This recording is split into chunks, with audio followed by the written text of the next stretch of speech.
Sinong nagpakita yung unang nagpakita na Ng alin? ng Ng feelings motibo. na parang pinakita I mo? like you. Anong Parang I like pinakita? you. Yung feelings. Yung feelings. feelings. Yung I like you dun sa chat. Sa chat lang. Siguro ako po kasi madalas nakakausap ko na po siya. Parang, most likely po kasi, parang hindi ako mahilig makipag-chat. Pero sa kanya, iba yung naramdaman mo. Yes. Yung parang, pag madalas ko siya nakakausap, parang nasanay ako. Eh kasi nga doon siya talaga nakapaglabas ng gusto niyang sabihin sa'yo through chat eh. Pero pag personal, kamusta siyang Hindi po kasi kausap? kami nagkita nung personal na. Nung Puro chat lang. Chat lang nung talaga. naging kami na po, saka lang po kami So nagkakita. ilang Buwan. Mga, siguro po from Feb to June. Feb to June. Tagal Magko-compute pa kami. Feb, March, April, Nagliligawan May, sila. June. Ay, 4 ganun months. po. So, Sa 4 chat months. Gusto ko lang malaman sa mga nanonood sa atin. Meron bang na-fall na agad sa chat pa lang? Talaga? Depende Meron ba? yan eh. Pag Diba? magaling Ito meron. Oo. Meron. Yan. Sa Pag mga magaling nanonood sa atin makipag-usap. sa X, ano nyo lang, hashtag Showtime Happy For You. Ano yung comment nyo? Ano ba yung, may na-fall na ba pa sa pagka-chat?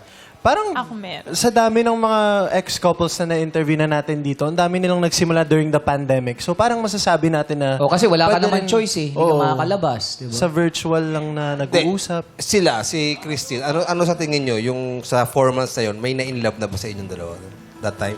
Kung para sa akin po, kung nasasanay ka po kasing kausap yung tao, tapos parang pag di mo siya nakakausap, parang hindi kompleto yung araw mo. Oh, hinahanap-hanap mo na siya.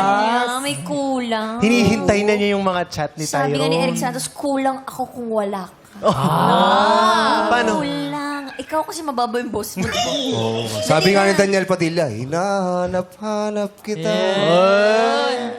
Pwede ko bang itanong, ano mismo yung ginawa ni Tyrone na parang na-realize mong na-fall ka na?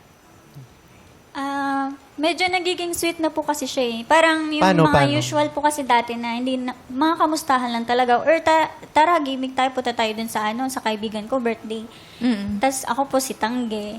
Tapos nung mga nitong time na po na nagkakausap na po kami ng gano'n na, or kumain ka na ha, parang... Si Tangge. Sorry.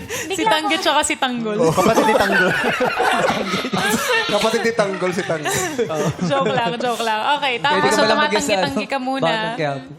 Okay, Tapos tapos ako po kasi parang pag bigla akong kinakabahan na parang hala baka ma-fall ko dito. Tapos di ko na siya papansinin. Tapos siya po, parang isang araw na ako hindi nakapag-reply. Sabi niya, nabulunan ka na ba?